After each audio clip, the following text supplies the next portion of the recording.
ભાવનગરના વડવા પાનવાડી વિસ્તારમાં કોરી જ્ઞાતિની વાડી સામે આવેલ ધાર્મિક ભાઈ મકવાણાના મકાનમાં ગેસ સિલિન્ડર લીકેજ થતાં અચાનક આગ ભભૂકી ઉઠી હતી। આગના પગલે ફાયર વિભાગનો સ્ટાફ ફાયર ફાઇટર સાથે દોડી ગયો હતો અને પાણીનો છંટકાવ કરીને આગ પર કાબૂ મેળવ્યો હતો। આગ ઘરવખરી બળીને ખાખ થઈ ગઈ હતી। આગનો બનાવ બનતા આસપાસથી લોકોના ટોળા ઉમટ્યા હતા। મને કે બહુ મોટું છે કાયદા પોકો આવી કે સોળા ઓલા જાવ જ બાસી રૂમમાં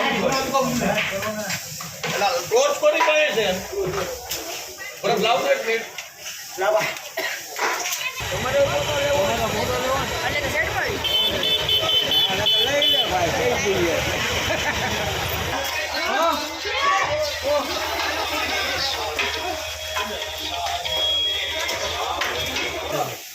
અમિત પટેલ હા અમિત આપણો રોહિત ભાઈ તમે આગળ હતો લાઈટ કરી દઉં છું વાળાનો ધ્યાન રાખો આગે તે કરજો ક્યાં તો હોય દેખો